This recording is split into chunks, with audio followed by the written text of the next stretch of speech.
Meus irmãos, quero convidar você mais uma vez nessa noite a abrir sua Bíblia em Daniel capítulo 7. Nós demos um intervalo de Daniel, fomos do capítulo 1 até o capítulo 6, e em maio nós separamos esse mês para abordar alguns temas relacionados à família, e hoje, pela graça de Deus, nós retornamos a Daniel. E eu não sei você, mas como é bom a gente poder ter uma visão tão ampla de um livro, de uma carta da Bíblia, entender toda a intenção do Senhor, todo o propósito do Senhor ao nos entregar a sua palavra.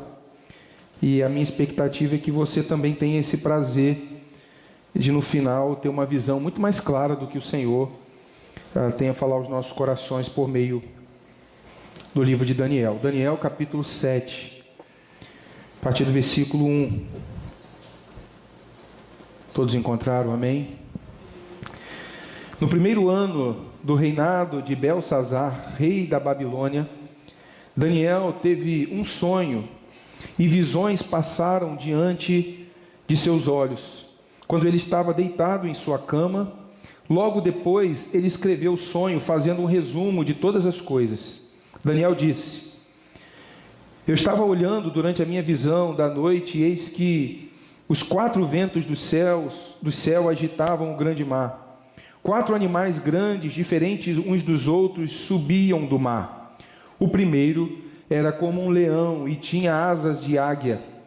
Enquanto eu olhava, as suas asas foram arrancadas. Ele foi levantado da terra e posto em pé, para que andasse como homem, e foi dada a ele uma mente humana. A seguir apareceu o segundo animal, semelhante a um urso, o qual se levantou sobre um dos seus lados. Na boca, entre os dentes, trazia 3 costelas, e lhe diziam: levante-se e devore muita carne. Depois disto, continuei olhando, e eis que apareceu outro animal, semelhante a um leopardo. Tinha nas costas 4 asas de ave. Este animal tinha também 4 cabeças, e foi-lhe dado domínio.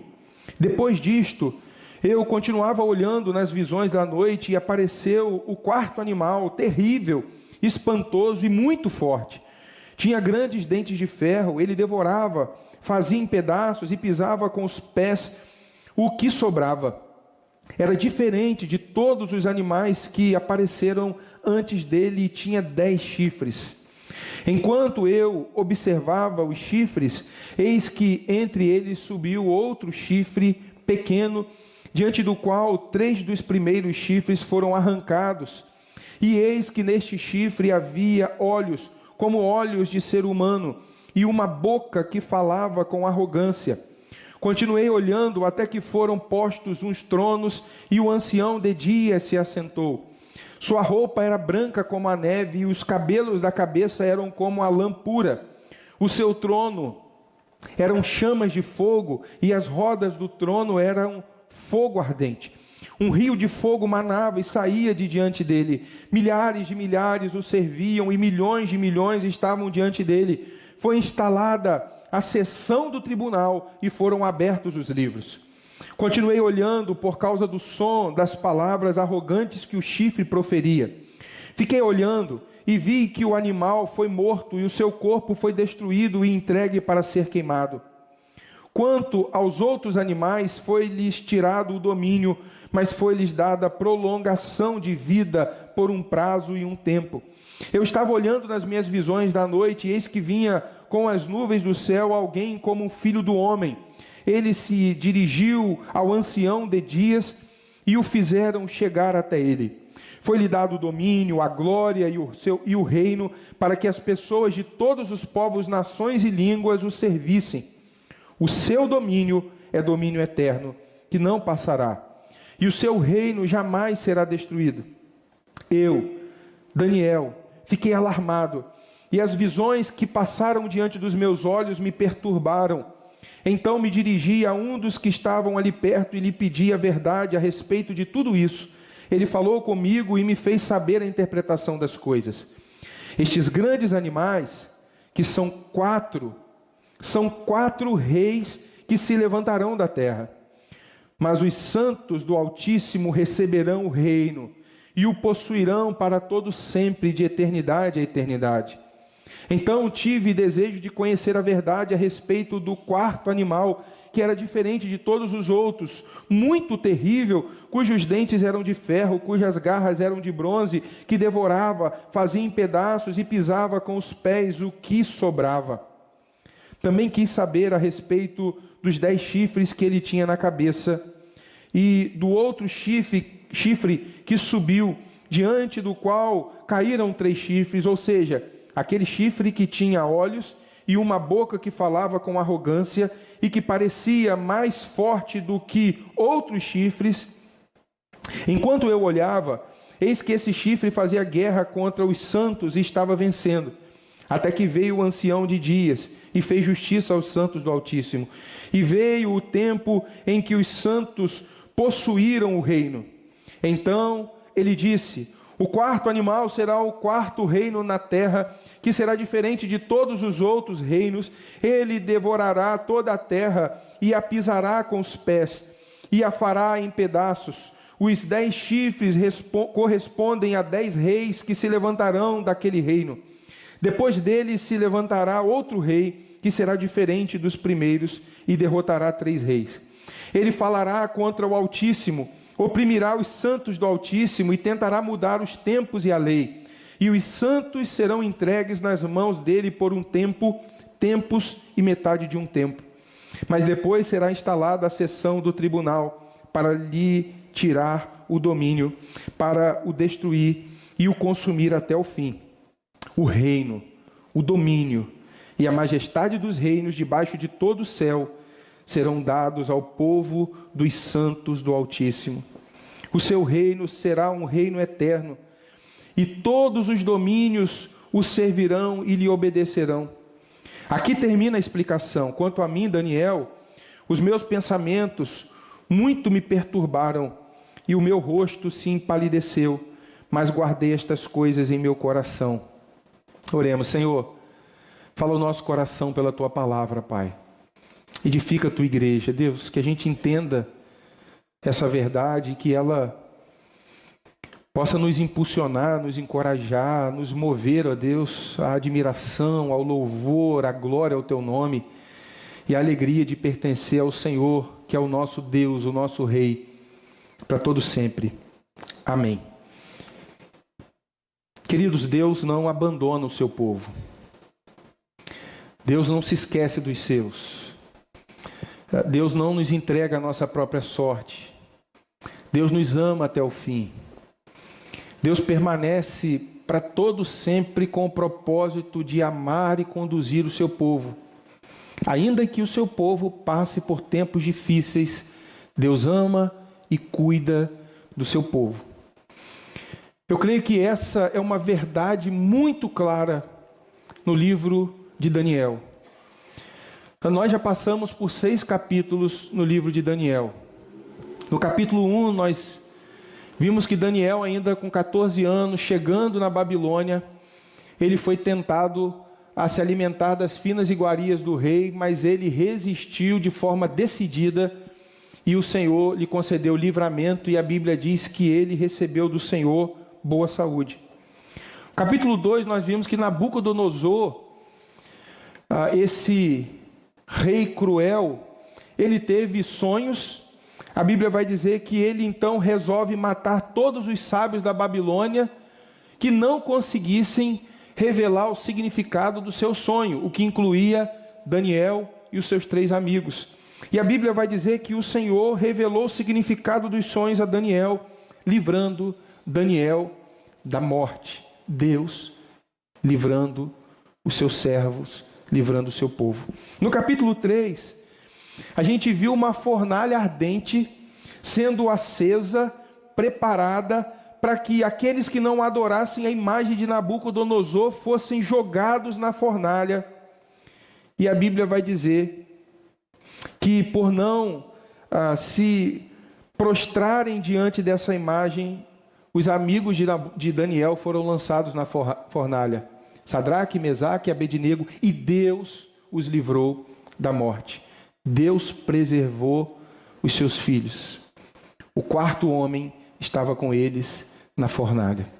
O capítulo 4 mostra que Deus livrou Nabucodonosor da soberba, arrogância, altivez, mostrando o seu juízo, deixando claro que o Senhor domina sobre os reinos da terra. Sobre os líderes, Deus lidera. Sobre os reis, Deus reina, mostrando ao seu povo que ele livra e ele engrandece o seu nome. No capítulo de número 5, a gente vê Belsazar com seu coração arrogante, tomando as taças, os utensílios que foram trazidos de Jerusalém e fazendo daquilo um objeto de zombaria, de escárnio, bebendo vinho e adorando aos deuses pagãos. Naquele mesmo dia, o reino foi tomado dele. E a Bíblia vai dizer que o nome do Senhor foi engrandecido. No capítulo 6, creio que é um dos textos mais conhecidos, Daniel, ele foi lançado na fornalha por ter desobedecido uma ordem clara do rei. Que num período estabelecido, ninguém orasse, fizesse algum pedido a qualquer outra divindade, a não ser o rei. E a Bíblia vai dizer que Daniel, íntegro, fiel a Deus, não perfeito, mas um homem consagrado a Deus, foi lançado na cova dos leões e foi preservado por Deus, que enviou seu anjo, protegeu seu filho, engrandeceu seu nome, de modo que o próprio rei decretou que Deus fosse reverenciado em toda a terra.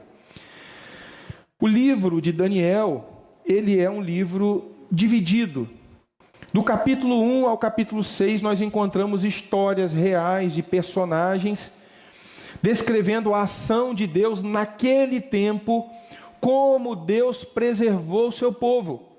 Daniel estava na Babilônia, embora ele não estivesse em Israel, vivendo no meio do povo de Deus, Deus está em todos os lugares. Deus cuida do seu povo em todo o tempo.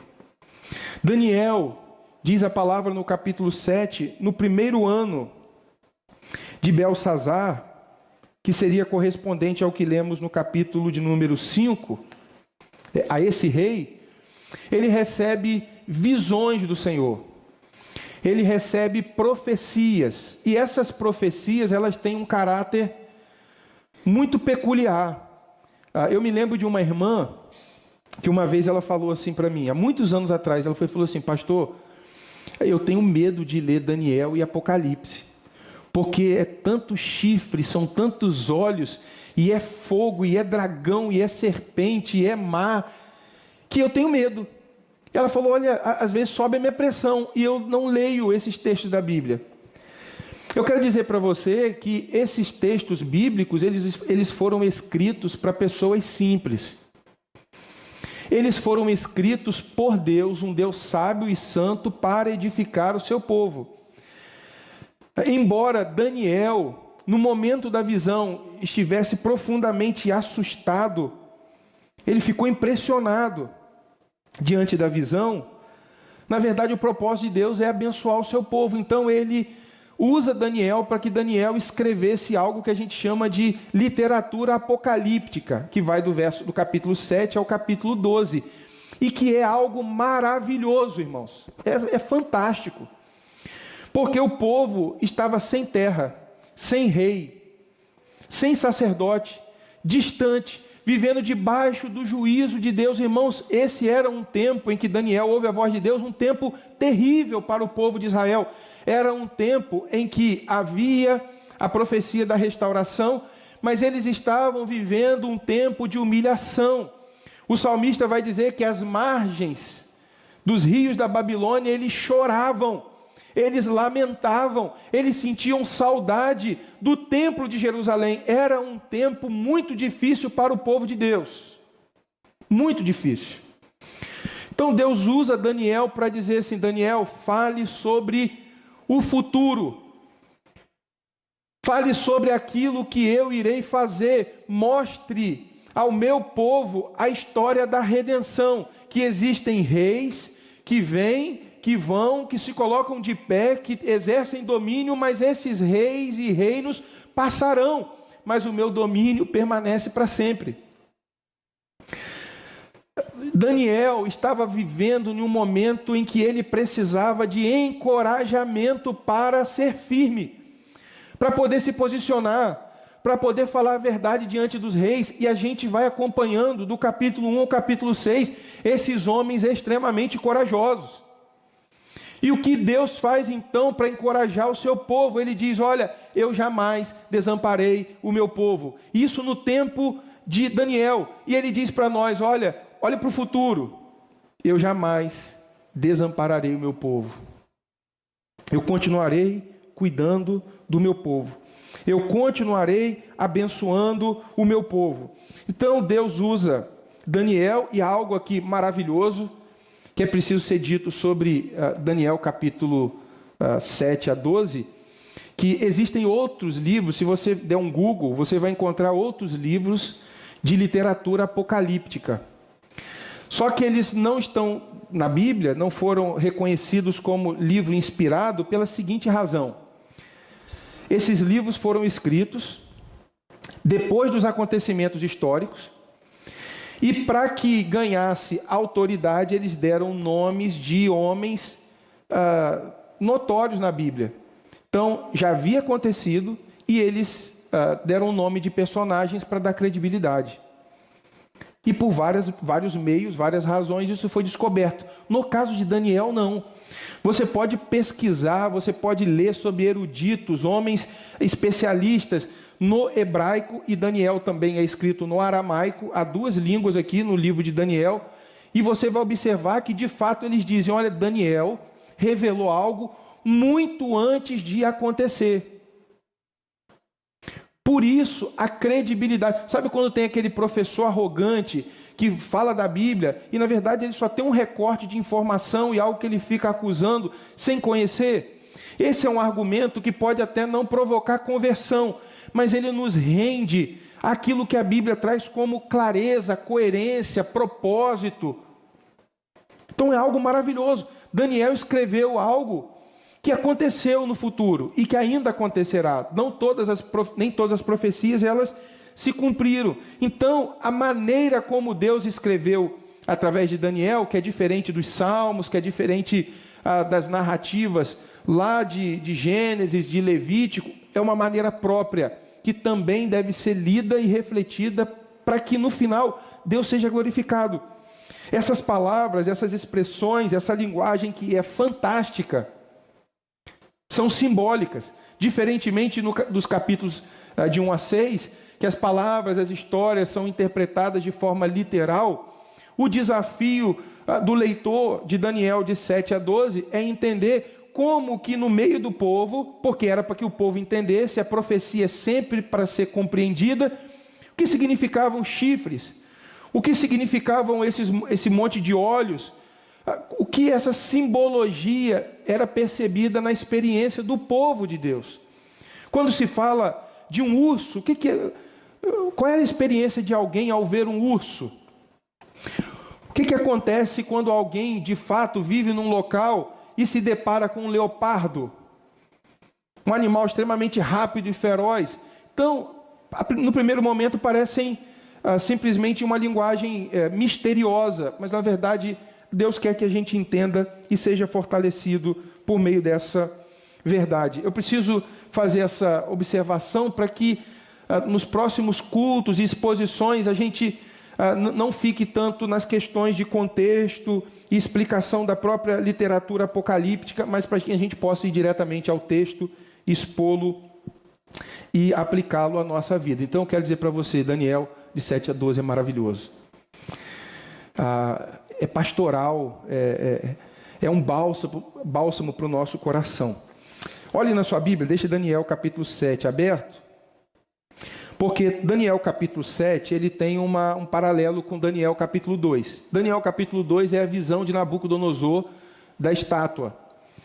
E a estátua ela tem as suas partes, e cada uma daquelas 4 partes correspondem a 4 reis, ou 4 reinos, 4 períodos bem definidos.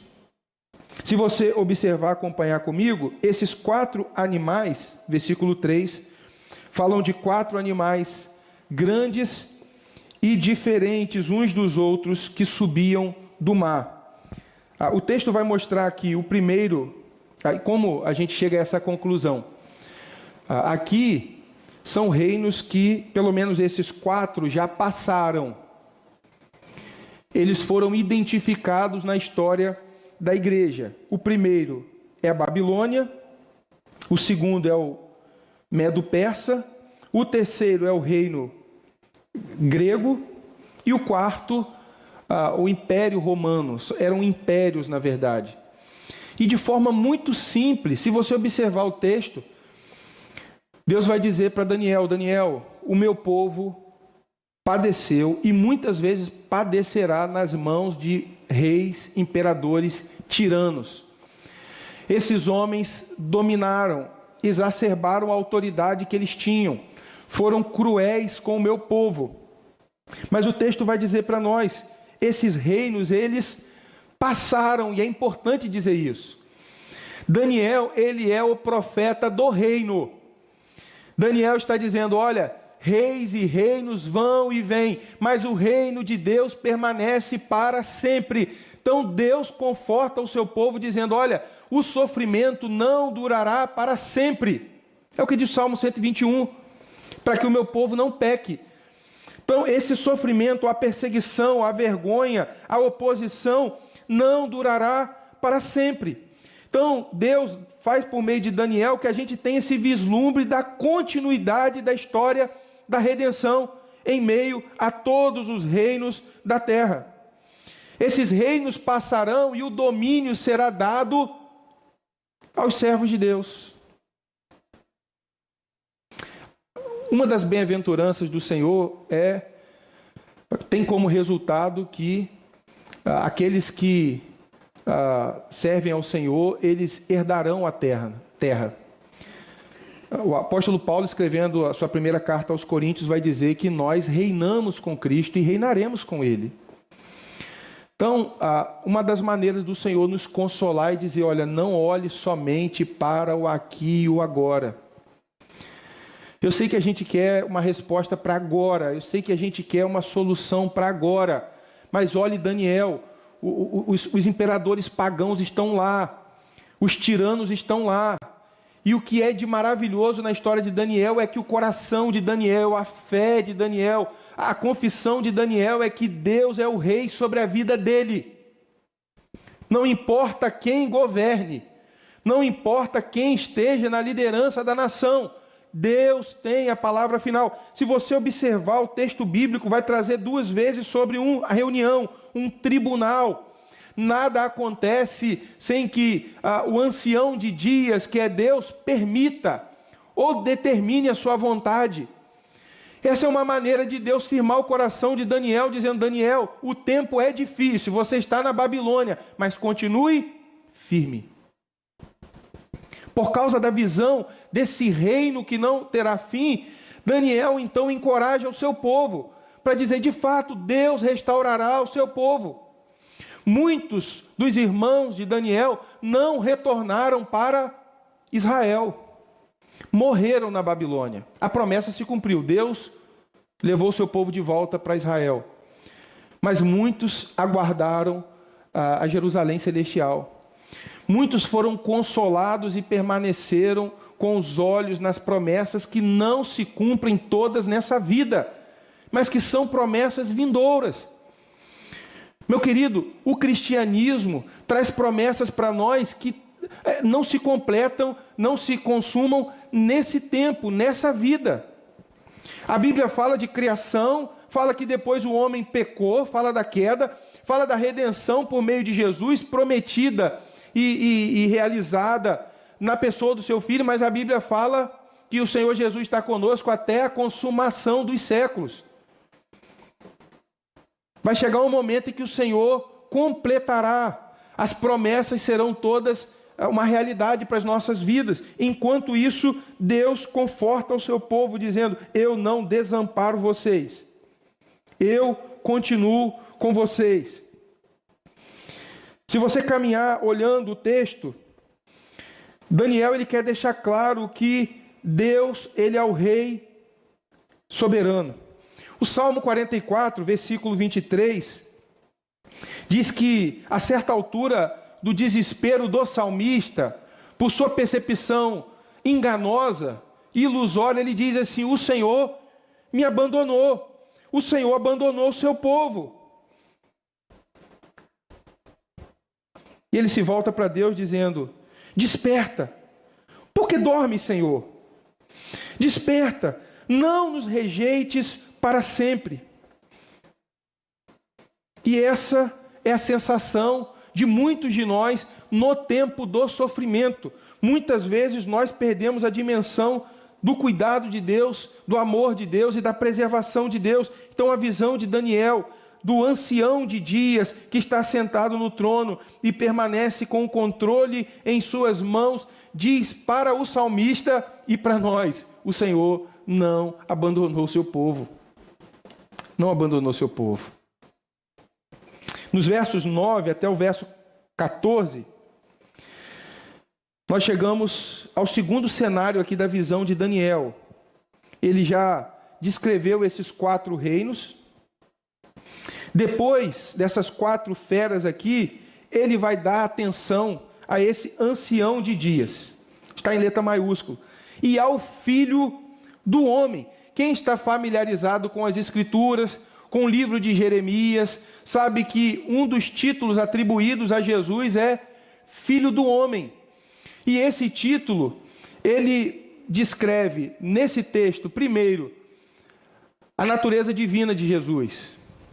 Há milhares de milhares, milhões de milhões que estão diante do trono servindo ao ancião de dias e ao Filho do Homem. Os anjos não são servidos, os anjos servem.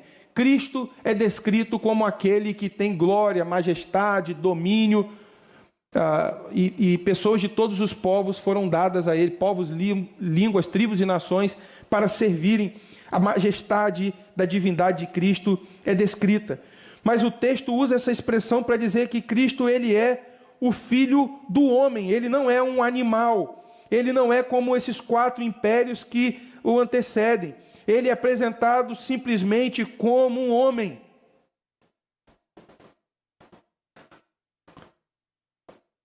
Aquele que se tornou carne, como disse João no capítulo 1, versículo 14, ele habitou entre nós, cheio de graça, cheio de verdade, e vimos a sua glória como glória do unigênito do Pai.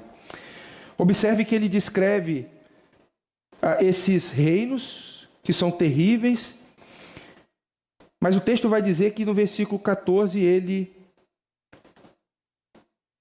reconhece a dignidade do Filho do Homem. Versículo 14 diz assim: foi-lhe dado o domínio, a glória e o reino, para que as pessoas de todos os povos, nações e línguas o servissem. É exatamente aquilo que é dito lá no Evangelho de Mateus, no capítulo 28, versículo 18. Todo poder, toda autoridade me foi dada no céu e na terra. A gente pode pensar sobre que autoridade foi essa que Cristo já não tinha. Por que foi dada a autoridade se Cristo é eterno? Já pensou sobre isso? Por que em algum momento na eternidade foi dada a autoridade a Cristo? Cristo, ele já exercia autoridade sobre nós como Criador, como aquele que nos fez a sua imagem e a sua semelhança. Mas a Bíblia vai dizer que Adão e Eva, eles pecaram. E por causa dessa condição de pecado, Satanás, o adversário da igreja, o perseguidor da igreja, passou a ter autoridade. Autoridade de perseguir a igreja, como no caso do próprio Jó, de tentar Jó. Mas a Bíblia vai dizer que Jesus, ele se fez carne, ele habitou entre nós. E esse Jesus, ele obedeceu à lei de Deus. No céu, ele não havia obedecido à lei como um homem substituto. ele obedeceu fielmente à lei, por ele e por nós. E a Bíblia vai dizer que mesmo sendo perfeito, Cristo ele morre. Mas ao terceiro dia ele ressuscitou, porque o seu sacrifício foi aceito. A dívida foi paga. Jesus ressuscita então, como aquele que agora, sendo Deus justo, dá a ele autoridade sobre a sua igreja. Ou seja, ele tem autoridade legal sobre a sua igreja. Não era uma questão de que faltava poder ou faltava uma autoridade inerente à pessoa de Cristo. É porque ele conquistou uma autoridade que só poderia ser conquistada por alguém que pagou pelos nossos pecados. Você tirar um criminoso da porta da cadeia e dizer assim, você está livre pela minha vontade, isso revela injustiça. Ele precisa pagar. Cristo, então, como nosso substituto maravilhoso e perfeito, ele diz, eu tenho autoridade de absolver você dos seus pecados, de acolher a família, de ser chamado agora a filho. Todas essas coisas é porque Cristo tem autoridade e ele adquiriu essa autoridade e recebeu essa autoridade do Pai. Toda a autoridade me foi dada pelo Pai. Observe que Cristo declara isso exatamente depois de cumprir a sua obra, fazer o seu sacrifício no lugar da igreja. Eu quero caminhar para a conclusão dizendo que Daniel, capítulo de número 7, é de fato Deus treinando a igreja por meio da aflição. A gente pensa em treinamento como algo bom, como algo que não nos leve ao nosso limite, que não prove as nossas resistências. Deus estava aqui treinando, aperfeiçoando o seu povo.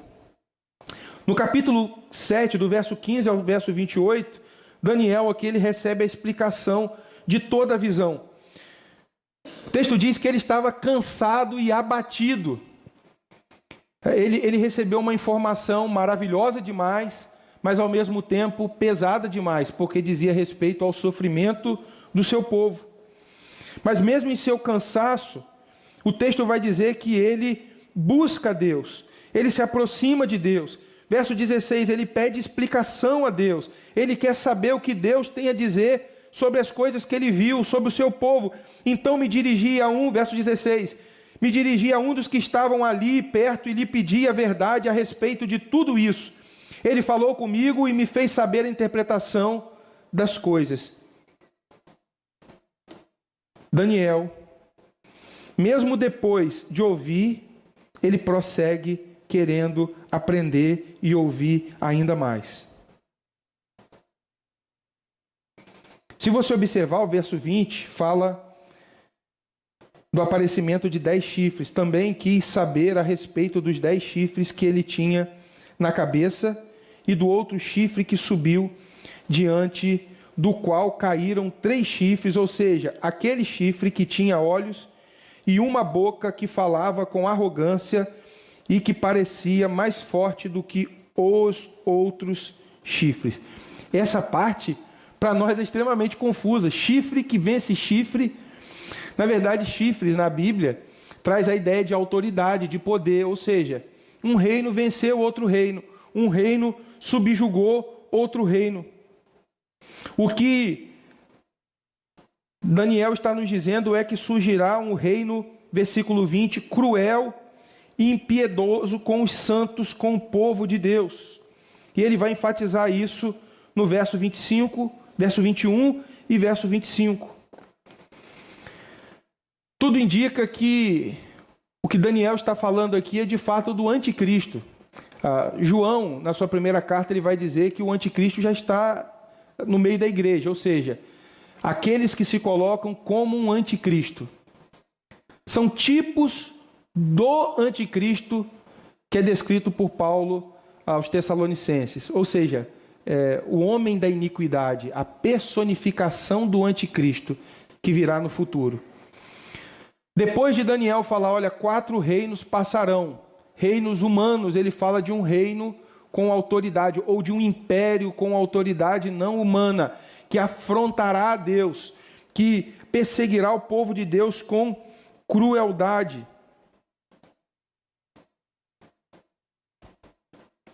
E Daniel vai dizer que mesmo o povo de Deus sendo perseguido, Deus cuidará do seu povo.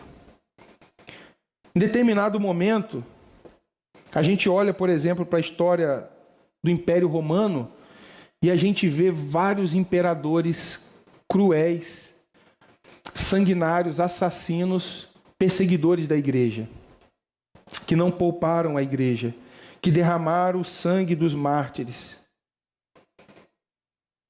Mas a palavra de Deus, ela vai mostrar que há uma recompensa final para aqueles que permaneceram fiéis diante das perseguições. Eu quero concluir lendo a parte final do capítulo 7. Olhe comigo o capítulo 7 de Daniel,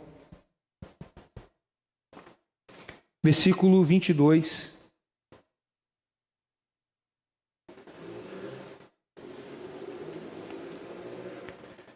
Até que veio o ancião de dias e fez justiça aos santos do Altíssimo. E veio o tempo em que os santos possuíram o reino. Então ele disse: o quarto animal será um quarto reino. E ele prossegue então descrevendo esses reinos. Olhe comigo o versículo 26. Depois de o anticristo, ou desse império das trevas, falar contra o Altíssimo, blasfemar, verso 25, diz assim o verso 26. Mas depois será instalada a sessão do tribunal, para lhe tirar o domínio, para o destruir e o consumir até o fim. E a recompensa do povo treinado em meio à aflição é o reino, o domínio e a majestade dos reinos, debaixo de todo o céu serão dados ao povo dos santos do Altíssimo. O seu reino será um reino eterno, e todos os domínios o servirão e lhe obedecerão. Aqui termina a explicação. Quanto a mim, Daniel, os meus pensamentos muito me perturbaram, e o meu rosto se empalideceu, mas guardei estas coisas em meu coração. Precisamos guardar essas coisas no nosso coração. Nós não sairemos daqui com uma profetada dizendo: agora é sua vitória. Porque não chegou o tempo em que o Senhor entregará o reino nas mãos dos santos do Altíssimo. Mas vai chegar esse momento. A Bíblia vai terminar descrevendo novos céus e nova terra. Se você acompanhar comigo o Apocalipse, a promessa é que o povo de Deus, no final, reinará com o Senhor, estará com o Senhor. Apocalipse 21, e vi novo céu e nova terra, pois o primeiro céu e a primeira terra passaram. É o cumprimento, é a recompensa final, é o tempo de nós desfrutarmos do descanso. A primeira terra passaram e o mar já não existe. Versículo 2, vi também a cidade santa, a nova Jerusalém, que descia do céu da parte de Deus, preparada como uma noiva enfeitada para o seu noivo. Então ouvi uma voz forte que vinha do trono e dizia: eis o tabernáculo de Deus com os seres humanos. Deus habitará com eles. Eles serão povos de Deus e Deus mesmo estará com eles e será o Deus deles. E olha o que diz: e lhes enxugará dos olhos toda lágrima, e não existirá mais morte, já não haverá luto, nem pranto, nem dor, porque as primeiras coisas passaram. E aquele que está sentado no trono, aquele que conduz o tribunal, disse: eis que faço nova todas as coisas, e acrescentou: escreva, porque estas palavras são fiéis e verdadeiras. Nós aguardamos novos céus e nova terra. Agora pense em Daniel. Pense se Daniel foi alguém contaminado por uma filosofia do menor esforço. Se Deus me ama, Deus tem que me dar boa vida. E a vida tem que ser tranquila para mim. Se Deus é bom, eu mereço uma vida boa. Vê se Daniel era alguém que vivia pensando somente nas questões imediatas. Meus irmãos, existem muitas filosofias que vão seduzir o nosso coração e vão prometer riqueza para agora, sucesso para agora, a vida plena para agora, lei da atração e tantas outras bobagens e mentiras que são claramente contrárias às Escrituras. Mas o nosso Deus, ele diz: olha, eu cuido do meu povo, eu sempre conduzi o meu povo. O meu povo passou por aflições e dificuldades, mas eu sempre estive com o meu povo. Deus treina o seu povo por meio da aflição, mas o cenário que nós temos nas Escrituras é que as profecias se cumprirão e nós estaremos com o Senhor para todo sempre. Minha oração é que a gente possa entender e que a gente possa crer que o reino do nosso Deus permanece para sempre. Permanece para sempre. Que a gente possa pregar e falar desse reino e desse domínio para aqueles que estão vivendo no império das trevas. Aqueles que não têm esperança para o futuro. Aqueles que só conseguem enxergar o sucesso e a vida boa a partir daquilo que colhem agora. Muitas vezes nós nos sentimos bem se as coisas estão indo bem agora. Mas se amanhã as coisas forem más e não forem agradáveis, então a vida acabou e Deus não nos ama mais. A visão que Daniel nos traz da parte de Deus é que Deus cuida do agora e cuida do nosso futuro. Ele já garantiu o nosso futuro por meio de Cristo. Que a gente possa caminhar, aguardando, com esperança, novos céus e nova terra. Dando graças ao Senhor em tudo. Louvando ao Senhor em todo o tempo. Sabendo que o Senhor não nos deixa. Amém? Vamos orar? Baixe sua cabeça. Ó Deus, nós te louvamos nessa noite. Porque o Senhor não desampara o seu povo. Nós te louvamos porque o Senhor jamais solta as nossas mãos. Jamais o Senhor nos deixa pelo meio do caminho. Fixa os nossos olhos em Cristo Jesus. Tua palavra diz, ó Deus, em Hebreus capítulo 11, que Abraão, que Isaac, Jacó, os patriarcas, profetas, caminharam, viveram, serviram ao Senhor, aguardando a bendita promessa. E a promessa de Cristo se cumpriu, Pai. Nós te louvamos, porque nenhuma das tuas boas palavras caíram por terra, deixaram de se cumprir. E por isso, ó Deus, nós podemos olhar para o futuro e dizer: Maranata, ora vem, Senhor Jesus. Nosso coração, ó Deus, está na glória. Nós caminhamos aqui e, a semelhança de Daniel, nós tomamos decisões, fazemos escolhas à luz da nossa fé, da nossa confissão. Mas, ó Deus, nós sabemos que o céu não está aqui. Nós sabemos que a realidade final não é essa. Então nos ajude a viver pela fé, ó Deus. Que o nosso caráter, que as nossas escolhas, que a nossa piedade, ó Deus, seja vivida à luz da eternidade. Que a gente possa proclamar, ó Deus, esse reino e esse domínio. Porque podemos olhar, ó Deus, diferentemente de Daniel, que olhava para frente. Nós podemos olhar para trás e dizer que o rei venceu. Que Cristo venceu e o rei que venceu virá. Te bendizemos, Senhor. Nós oramos em nome de Jesus. Amém.